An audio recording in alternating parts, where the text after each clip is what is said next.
Microscopy chapter number 3 का third topic है हमारे पास। माइक्रोस्कोपी बेसिकली क्या होती है? जो हम छोटी चीज़ों को, स्मॉल चीज़ों को देखने के लिए माइक्रोस्कोप का यूज़ करते हैं। बेसिकली इस टेक्निक को हम कहते हैं माइक्रोस्कोपी, इसको हम ये नाम देते हैं माइक्रोस्कोपी का, ठीक है। तो हम पढ़ रहे हैं सेल्स वाला चैप्टर और सेल्स एंड सब सेलुलर ऑर्गेनेल्स के बारे में हम पढ़ रहे हैं। तो जब सेल की डिस्कवरी हुई तो हमें पता है कि वो भी माइक्रोस्कोप के ज़रिए ही से हुई थी, ठीक है। और उसके बाद जब सब सेलुलर ऑर्गेनेल्स को स्टडी करना था तो भी हमें माइक्रोस्कोप ही को यूज़ करना था, क्योंकि हमारी जो नॉर्मल ह्यूमन आई है वो तो सेल को भी नहीं देख सकती, ठीक है। तो इसलिए यहाँ पे सेल वाले चैप्टर के अंदर हम लोगों को ये माइक्रोस्कोपी का एक टॉपिक दिया गया है, जिसके अंदर हम लोगों को माइक्रोस्कोप्स के बारे में बताया गया। 2 मेन टाइप के माइक्रोस्कोप हमें बताए गए हैं और माइक्रोस्कोप्स की कुछ कैरेक्टरिस्टिक हमें दी गई है, ठीक है। तो माइक्रोस्कोपी की इन्होंने हमें डेफिनेशन दी है, that is microscopy is the technique of using microscopes to observe and study objects that are too small to be seen with the naked eye, ठीक है। तो माइक्रोस्कोपी एक ऐसी टेक्निक है जिसमें माइक्रोस्कोप को यूज़ किया जाता है कि हम देख सकें और स्टडी कर सकें ऐसी चीज़ों को जो बहुत ज़्यादा स्मॉल होती हैं और हमारी नॉर्मल ह्यूमन आई से वो नज़र नहीं आती, ठीक है। तो अब जो माइक्रोस्कोप्स हैं, माइक्रोस्कोप्स के अंदर 2 बेसिक चीज़ें होती हैं, ठीक है। एक होते हैं लेंसेस और दूसरे होते हैं लाइट सोर्स, ठीक है। लेंसेस का क्या काम है? जाहिर सी बात है, हम माइक्रोस्कोप को यूज़ ही इसलिए कर रहे हैं कि हमें छोटी चीज़ों की बड़ी इमेज दिखाए, ठीक है, उनके अंदर की चीज़ों को, ताकि हम आसानी से देख सकें। तो इसलिए माइक्रोस्कोप के अंदर होते हैं लेंसेस। लेंसेस का ये काम है कि उन्होंने हमें इमेज को मैग्नीफाई करके दिखाना है, उन्होंने हमें उस ऑब्जेक्ट की इमेज को बड़ा करके दिखाना है।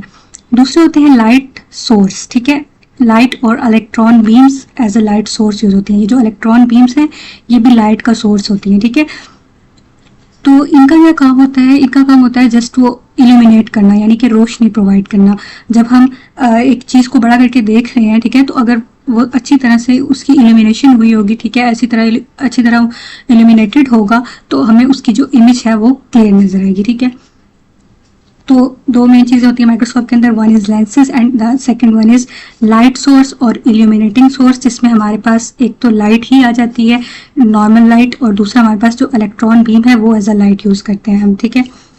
उसके बाद उन्होंने हमें यहाँ पे येलो टेबल के अंदर 2 कैरेक्टरिस्टिक्स बताई हैं माइक्रोस्कोप की, 2 खसूसियात बताई हैं, जिनमें से एक है मैग्नीफिकेशन और दूसरी है रेजोल्यूशन, ठीक है। तो जो माइक्रोस्कोप है वो सिर्फ एक काम नहीं करता, यानी वो सिर्फ ये नहीं कर रहा कि वो हमें इमेज को बड़ा करके दिखा रहा है, जो कि हमारा मेन मकसद है।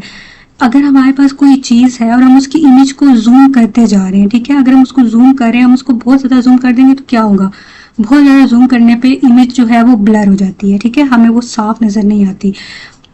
तो इसीलिए जो माइक्रोस्कोप्स हैं उनकी एक और कैरेक्टरिस्टिक भी होती है जिसे हम कहते हैं रेजोल्यूशन। माइक्रोस्कोप की ये भी एबिलिटी है कि उसने उस इमेज को हमें क्लियर करके दिखाना है, ठीक है। तो माइक्रोस्कोप ये दोनों काम करता है, इमेज को बड़ा भी करता है और उसको बिल्कुल क्लियर करके भी दिखाता है, ठीक है। हम देख लेते हैं कि मैग्नीफिकेशन क्या होती है। तो magnification is the microscope's ability to enlarge the image of object. Simple यही कि जो माइक्रोस्कोप की एबिलिटी है कि वो इमेज को हमें बड़ा करके दिखाए, इसे हम मैग्नीफिकेशन कहते हैं, ठीक है। और बेसिकली जो मैग्नीफिकेशन की बात होती है तो मैग्नीफिकेशन जो है वो माइक्रोस्कोप के लेंसेज की होती है, ठीक है। लेंसेज की जो होती है पावर होती है कि वो चीज़ को मैग्नीफाई करके दिखाते हैं। तो माइक्रोस्कोप के अंदर लेंसेज यूज होते हैं, जो कि हमने पहले बात की, और फिर उन लेंसेज की डिफरेंट मैग्नीफिकेशन पावर होती है, ठीक है। कुछ कम पावर की मैग्नीफिकेशन वाले लेंस होते हैं, कुछ ज़्यादा पावर की मैग्नीफिकेशन वाले लेंस होते हैं। तो माइक्रोस्कोप के अंदर 3-4 लेंसेज प्रेजेंट होती है, ठीक है। तो ये जो मैग्नीफिकेशन पावर होती है इसको हम शो करते हैं एक्स के सिंबल से, ठीक है। अगर हमारे पास कोई एक ऑब्जेक्ट है, फॉर एग्जांपल ये यहाँ पे मैंने आपको एग्जांपल के लिए बनाया है, एक डॉट आपको नज़र आ रहा है, तो ये एक इतना स्मॉल डॉट है, ठीक है। और अगर हम इसको माइक्रोस्कोप के अंदर देख रहे हैं और हम इसको देख रहे हैं एक 10x वाले लेंस से, एक ऐसे लेंस से जिसकी मैग्नीफिकेशन पावर क्या है 10x। 10x का मतलब ये है कि वो इस इतनी सी इमेज को हमें दिखाएगा 10 गुना बड़ा करके, ठीक है। तो फॉर एग्जांपल अगर ये जो डॉट मैंने डाला है, अगर ये 1 माइक्रोमीटर इसका साइज 1 माइक्रोमीटर है, ठीक है। तो जब मैं इसको 10x वाले माइक्रोस्कोप 10x वाले लेंस के अंदर देखूंगी तो मुझे इमेज जो है वो 10 गुना बड़ी नजर आएगी। फॉर एग्जाम्पल ये 10x कर लें कि 10x वाले लेंस के अंदर देखकर मुझे इमेज इतनी बड़ी नजर आएगी। और फिर अगर मैं 10x वाले लेंस की जगह इससे भी बड़ा लेंस लगा लेती हूँ, 40x का लेंस यूज कर लें, तो 40x का लेंस पे देखने पे हमें इससे भी ज्यादा बड़ी इमेज नजर आएगी। ठीक है, तो बेसिकली ये होती है मैग्निफिकेशन। तो हमने बात की कि माइक्रोस्कोप के अंदर एक लेंस नहीं होता, ज़्यादा से लेंसेज होते हैं, 3-4 लेंसेज होते हैं। एक बेसिकली दो मेन टाइप्स होती हैं लेंसेज की, एक होता है हमारे पास ओक्यूलर लेंस और दूसरा होता है हमारे पास ऑब्जेक्टिव लेंस। ठीक है, तो जो मैग्निफिकेशन, टोटल मैग्निफिकेशन होती है ना किसी भी माइक्रोस्कोप की, वो इन दोनों लेंसेज की जो इन सारे लेंसेज की जो मैग्निफिकेशन पावर होती है उनको मल्टीप्लाई करके आती है। ठीक है, फॉर एग्जाम्पल अगर एक लेंस की जो मैग्निफिकेशन पावर है वो 10x है और दूसरे लेंस की मैग्निफिकेशन पावर 40x है, तो इन दोनों को मल्टीप्लाई किया जाएगा, तो जो टोटल मैग्निफिकेशन हमारे पास आएगी वो आएगी 400x। ठीक है, कि टोटल मैग्निफिकेशन पावर जो है वो हमारे माइक्रोस्कोप की क्या है, 400x। ठीक है, नेक्स्ट है हमारे पास रेजोल्यूशन। तो रेजोल्यूशन जैसे कि हमने बात की कि हमें इमेज क्लियर नजर आती है, तो रेजोल्यूशन की बेसिक डेफिनेशन क्या है? रेजोल्यूशन की डेफिनेशन है कि microscope's ability to distinguish between two points that are close together on an object. ठीक है, तो एक हम जिस चीज की इमेज देख रहे हैं उसके अंदर जो नियर चीजें हैं, जो बिल्कुल पास चीजें हैं, उनको सेपरेट करने की जो माइक्रोस्कोप की एबिलिटी है, बेसिकली उसको रेजोल्यूशन कहा जाता है। ठीक है, क्योंकि जब हम नॉर्मल ह्यूमन आई से देख रहे हैं, फॉर एग्जाम्पल ये देख लें, तो अगर हम फॉर एग्जाम्पल ये जो डॉट्स मैंने डाले हैं तो ये हमें ऐसे लग रहा है बिल्कुल कि ये ना जुड़े हुए आपस में, इनके दरमियान कोई गैप नहीं है।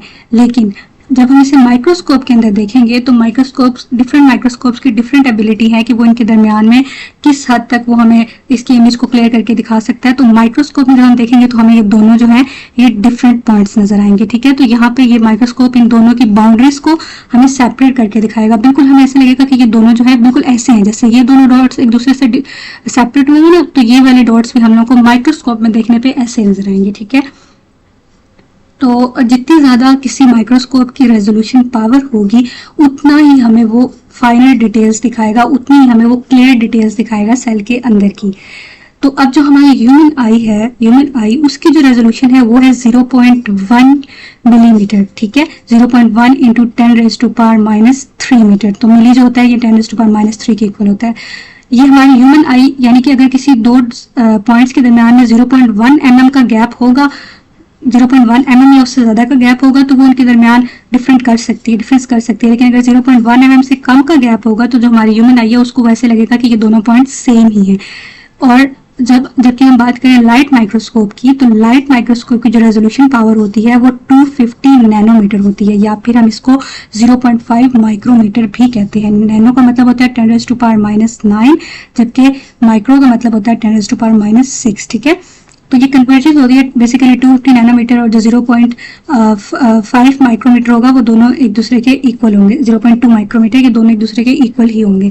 तो जो लाइट माइक्रोस्कोप है वो अगर किसी दो ऑब्जेक्ट के दरमियान 250 नैनोमीटर तक का भी डिस्टेंस है, फासला है, बिल्कुल स्मॉल, यानी बहुत छोटा फासला है, ये नॉर्मल आई से तो हमें नहीं नजर आ सकता, तो लाइट माइक्रोस्कोप इसको भी डिस्टिंग्विश करके हमें दे सकता है। जबकि जो इलेक्ट्रॉन माइक्रोस्कोप है उसकी पावर इससे भी ज्यादा है। ठीक है, वो बेसिकली है 0.2 नैनोमीटर। तो हम माइक्रोस्कोपी को दो तरह से क्लासिफाई करते हैं, one is the light microscopy and the second one is electron microscopy. Light microscopy में हम लाइट माइक्रोस्कोप को यूज करते हैं। और लाइट माइक्रोस्कोप के अंदर क्या होता है? लाइट माइक्रोस्कोप ऐसा माइक्रोस्कोप है जिसमें लाइट को यूज किया जाता है ऑब्जेक्ट को देखने के लिए, उसकी इमेज को क्रिएट करने के लिए। ठीक है, अब ये किस तरह से वर्किंग करता है? तो ये इस तरह से वर्किंग करता है कि let me show you the diagram.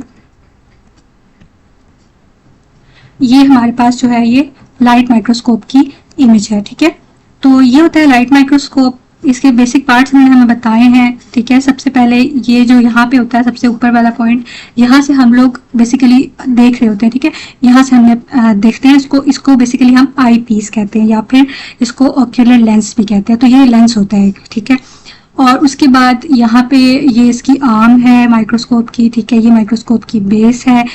जो हम लोगों की इस वक्त हमें समझने की चीजें हैं वो है ये लाइट सोर्स। ठीक है, ये लाइट सोर्स है जहाँ से लाइट ने निकलना है। ठीक है, जबकि ये वाली जो जगह है ये है स्टेज। ठीक है, इस स्टेज के ऊपर इस जगह पे स्पेसिमेन को रखा जाता है। जिस चीज को हमने देखना है उसे स्पेसिमेन कहा जाता है। तो यहाँ पे उस चीज को रखा जाता है और ये होते हैं 3 लेंसेज जिन्हें हम ऑब्जेक्टिव लेंसेज कहते हैं, ठीक है। तो एक लेंस ये है और दूसरा लेंस ये है, ठीक है।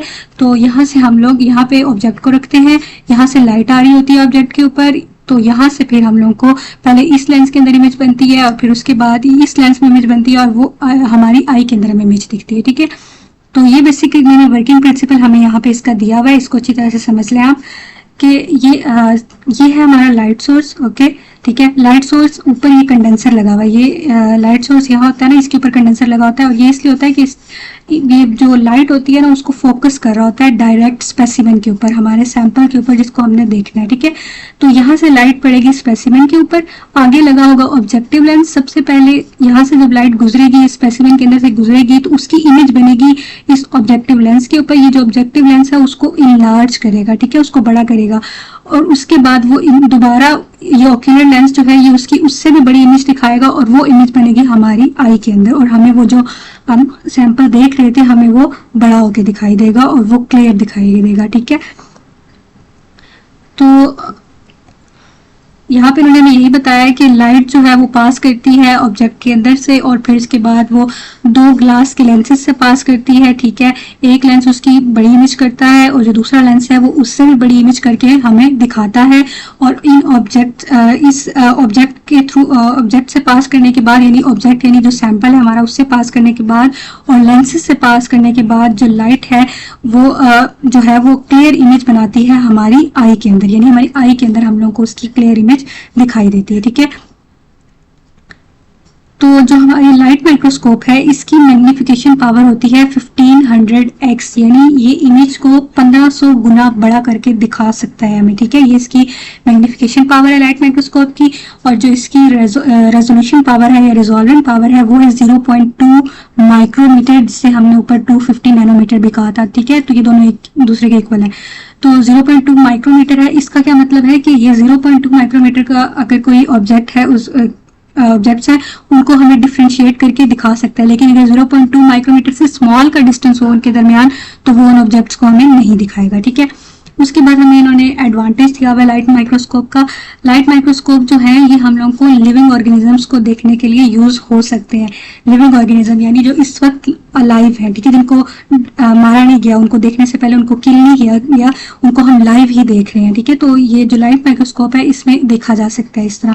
लेकिन एक मसला आ जाता है ये कि हम लोगों को स्टेनिंग करनी पड़ती है। स्टेनिंग क्या होती है? स्टेनिंग होती है कि जो डिफरेंट कलर्स किए जाते हैं। स्टेनिंग ऐसी टेक्निक होती है जिससे सेल के डिफरेंट पार्ट्स को डिफरेंट कलर्स दिए जाते हैं ताकि वो हम लोग को क्लियर होके दिखाई दे, क्योंकि जो नॉर्मल सेल होता है ना वो ट्रांसपेरेंट होता है माइक्रोस्कोप के नीचे, वो बिल्कुल ऐसे नजर आ रहा होता है कि बिल्कुल सारा कुछ उसके अंदर सेम है। अगर हमें उसके ऑर्गेनेल्स देखने हैं, हमें न्यूक्लियस को देखना है, माइटोकॉन्ड्रिया को देखना है, एंडोप्लाज्मिक रेटिकुलम को देखना है, हमें उसके अंदर की चीजों को देखना है, तो हमें उसकी स्टेनिंग करनी पड़ेगी, ठीक है। तो ये है कि इसकी पहले स्टेनिंग की जाती है, उसके बाद हम इसको देख सकते हैं, ठीक है। नेक्स्ट हमारे पास आ जाती है इलेक्ट्रॉन माइक्रोस्कोपी, ठीक है। इलेक्ट्रॉन माइक्रोस्कोपी में क्या होता है कि इसमें बीम ऑफ इलेक्ट्रॉन्स यूज की जाती हैं। लाइट माइक्रोस्कोपी में लाइट को हम यूज कर रहे थे, जबकि इलेक्ट्रॉन माइक्रोस्कोपी में बीम ऑफ इलेक्ट्रॉन्स यूज की जाती हैं, ठीक है। तो इसमें क्या होता है कि मैग्नेटिक लेंस होते हैं, ठीक है, वो इलेक्ट्रॉन बीम को फोकस करते हैं स्क्रीन के ऊपर या फोटोग्राफिक फिल्म के ऊपर। पहले हम देख लेते हैं कि इसकी रेजोल्यूशन पावर कितनी है। इसकी रेजोल्यूशन पावर लाइट माइक्रोस्कोप से बहुत ज्यादा है, ठीक है, और ये इसकी वैल्यू है डेट इज 0.2 नैनोमीटर, ठीक है। और उसके अलावा हमने बात की थी कि जो लाइट माइक्रोस्कोप है वो हम लोगों को लिविंग मटेरियल्स, लिविंग ऑर्गेनिज्म को देखने के लिए यूज हो सकता है, लेकिन जो इलेक्ट्रॉन माइक्रोस्कोप है इसके अंदर हम लोग लिविंग ऑर्गेनिजम्स को नहीं यूज कर सकते, लिविंग ऑर्गेनिज्म को नहीं देख सकते। उसकी रीजन ये है कि इलेक्ट्रॉन माइक्रोस्कोप में देखने के लिए हम लोगों को पहले ना जो स्पेसिमेंस होते हैं उनकी प्रिपरेशन करनी पड़ती है, यानी उनके अंदर कुछ ऐसे इंग्रेडिएंट्स बनाने पड़ते हैं। तो इसलिए हम लोग पहले उस जो लिविंग ऑर्गेनिज्म होता है उसको किल कर देते हैं, उसके बाद उसको देखते हैं, ठीक है। तो ये है कि इसमें हम लिविंग ऑर्गेनिजम्स को नहीं देख सकते। यहाँ पे हम लोग को इलेक्ट्रॉन माइक्रोस्कोपी की या इलेक्ट्रॉन माइक्रोस्कोप्स की 2 टाइप दी गई है, ठीक है। तो इलेक्ट्रॉन माइक्रोस्कोप 2 तरह के होते हैं। One is called transmission electron microscope and the second one is called scanning electron microscope. Transmission electron microscope को हम टेम भी कहते हैं, ठीक है। अभी जो ट्रांसमिशन इलेक्ट्रॉन माइक्रोस्कोप है, इसमें क्या होता है, ये यूज होता है इंटरनल स्ट्रक्चर ऑफ सेल को देखने के लिए, ठीक है। ये हम लोग को सेल के अंदर का सारा स्ट्रक्चर जो है वो दिखा सकता है, ठीक है। और वो कैसे ये दिखाता है, इसका वर्किंग प्रिंसिपल क्या है, होता ये है कि जो लाइट, जो बीम ऑफ इलेक्ट्रॉन होता है, ठीक है, जो लाइट का सोर्स है, यानी वो पास कर जाता है, ट्रांसमिट कर जाता है उस स्पेसिमेन के अंदर से जो हमने बनाया है, ठीक है, और उसके बाद वो हमें उसकी इमेज दिखाता है, और उसके सारे इंटरनल स्ट्रक्चर जो होते हैं सेल के, वो हमें पेन के थ्रू दिख सकते हैं। और इसकी जो मैग्निफिकेशन पावर होती है वो होती है 2,50,000x, ठीक है। उसकी मैग्निफिकेशन पावर थी 1500x लाइट माइक्रोस्कोप की, जबकि ट्रांसमिशन इलेक्ट्रॉन माइक्रोस्कोप की मैग्निफिकेशन पावर 250,000 है, ठीक है।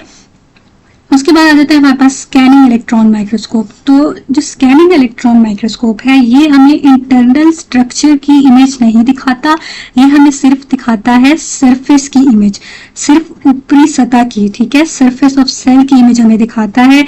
और इसमें होता ये है कि जो सबसे पहले स्पेसिमेन की जो प्रिपरेशन की जाती है, तो उसमें जो स्पेसिमेन बनाए जाते हैं उनको कोट कर दिया जाता है मेटल से, ठीक है, उनके ऊपर मेटल की कोटिंग कर दी जाती है। तो होता ये है कि जो इलेक्ट्रॉन बीम है वो पास करती है जब इसके ऊपर से, तो वो टकरा के वापस चली जाती है, यानी वो सैंपल के अंदर से ट्रांसमिट नहीं कर सकती, वो सिर्फ सरफेस से टकराती है और टकराने के बाद हमें इमेज देती है, ठीक है। तो हमें जो स्कैनिंग इलेक्ट्रॉन माइक्रोस्कोप है ये सिर्फ सरफेस की इमेज देता है, जबकि जो ट्रांसमिशन इलेक्ट्रॉन माइक्रोस्कोप है वो हमें इनसाइड द सेल जितने भी उसके इंटरनल स्ट्रक्चर है उसकी इमेज देता है।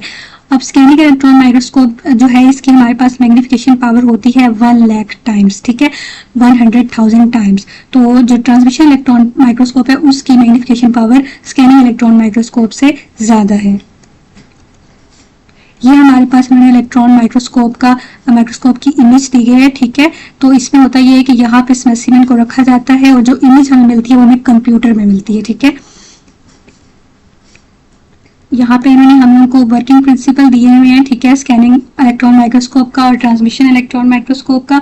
तो इसको जस्ट इतना समझ लें कि जैसे कि हमने बात की, स्कैनिंग इलेक्ट्रॉन माइक्रोस्कोप के अंदर जो है वो सिर्फ सरफेस की इमेज हमें मिलती है। तो इस तरह से होता है ये। यहाँ पे ये हमारा इलेक्ट्रॉन सोर्स है, यहाँ से इलेक्ट्रॉन बीम आ रही है। पहले कंडेंसर लेंसेज हैं, जैसे कि हमने बात की, कंडेंसर लेंस का यही काम होता है कि उन्होंने इमेज को लाइट बीम जो आ रही है ना उसको फोकस करना है सैंपल के ऊपर।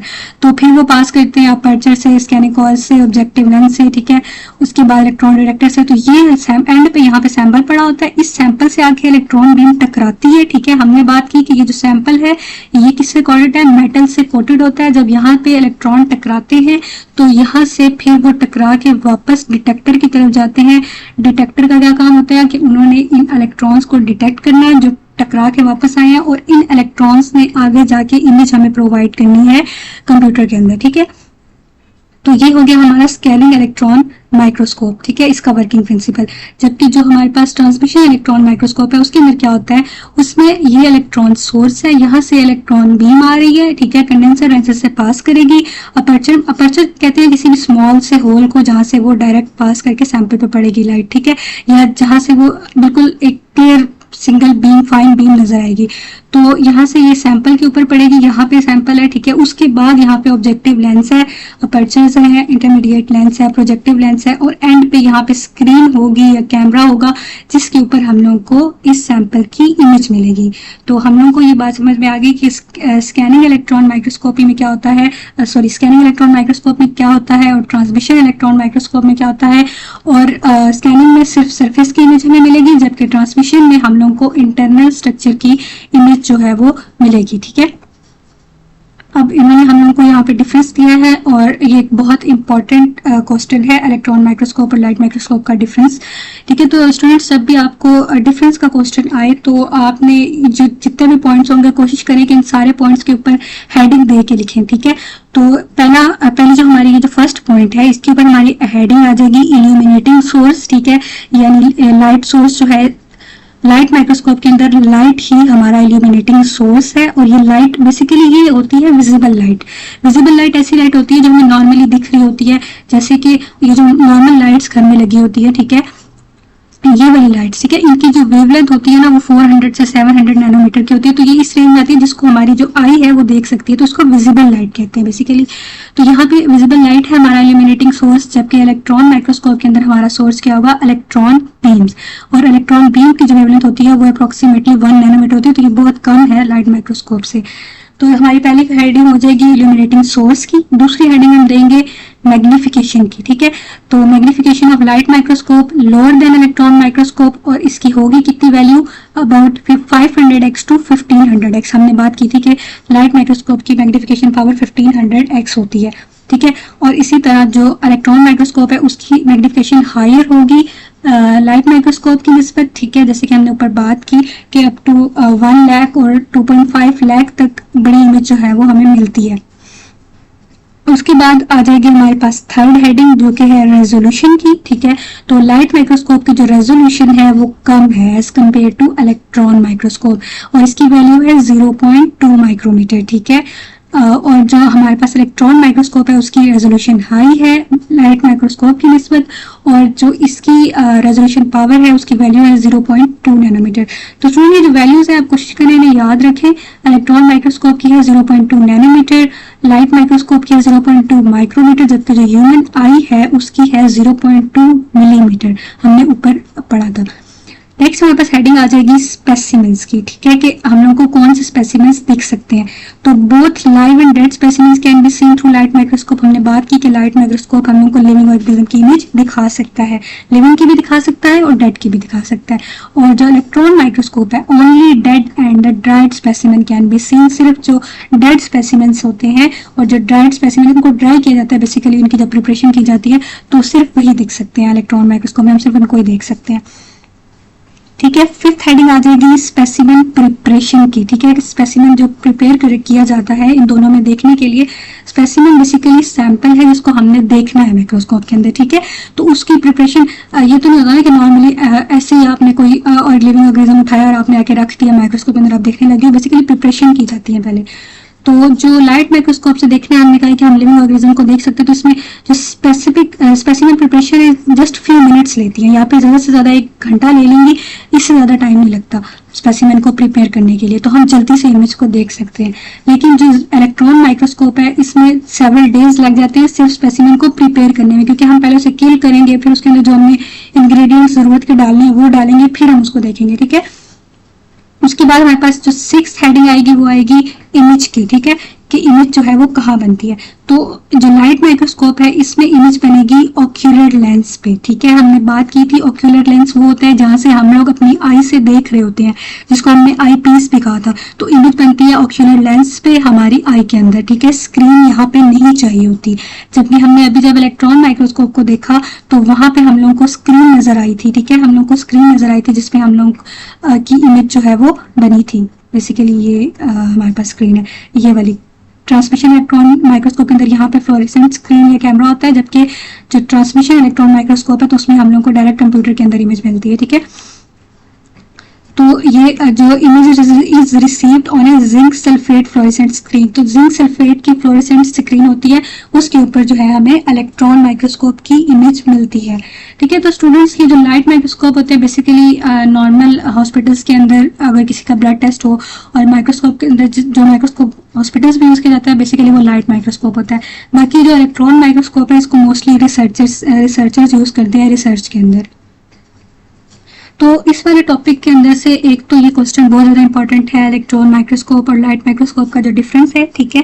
उसके बाद जो हमारे पास मैग्निफिकेशन और रेजोल्यूशन हमने पढ़ा है, ठीक है। तो मैग्निफिकेशन और रेजोल्यूशन का डिफरेंस भी आ सकता है आपको, ठीक है। तो इसके अंदर आप डेफिनेशन लिखेंगे पहले मैग्निफिकेशन की, microscope ability to enlarge the image, resolution की डेफिनेशन लिखेंगे, ठीक है। उसके बाद आप बता दें कि जो जैसे ये यहाँ पे उन्होंने बताया कि रेजोल्यूशन जितनी ज्यादा होगी उतनी फाइनर डिटेल दिखेगी, ठीक है। The greater the resolution the फाइनर the details, ठीक है। तो इसी तरह आप मैग्निफिकेशन के अंदर लिखते हैं कि the greater the magnification the more large the image, ठीक है। तो ये वापस 2 पॉइंट्स हो गए। थर्ड पॉइंट पे आप एग्जांपल दे दें मैग्निफिकेशन की कि अगर 10x लेंस है तो वो 1 माइक्रोमीटर के ऑब्जेक्ट को 10 माइक्रोमीटर का हमें करके दिखाएगा, यानी उसे 10 गुना बड़ा करके दिखाएगा, ठीक है। और आप यहाँ पे ये भी कर सकते हैं कि कि आप ना डायरेक्ट लाइट माइक्रोस्कोप की मैग्नीफिकेशन लिखते हैं कि वो 1500x है, और इलेक्ट्रॉन माइक्रोस्कोप की मैग्नीफिकेशन लिखते हैं या सेम की या टेम की अलग अलग लिखते हैं, ठीक है। और रेजोल्यूशन में आप पहले एग्जांपल में लिखें कि ह्यूमन आई की रेजोल्यूशन पावर कितनी है, 0.1 मिलीमीटर। आप लाइट माइक्रोस्कोप की लिखें 0.2 माइक्रोमीटर या फिर 250 नैनोमीटर। और जो हमारे पास इलेक्ट्रॉन माइक्रोस्कोप है आप उसकी भी लिखते हैं 0.2 नैनोमीटर, ठीक है। तो ये आपका मैग्नीफिकेशन और रेजोल्यूशन का डिफरेंस भी हो जाएगा, और इलेक्ट्रॉन माइक्रोस्कोप और लाइट माइक्रोस्कोप का भी डिफरेंस हो जाएगा, ठीक है स्टूडेंट्स।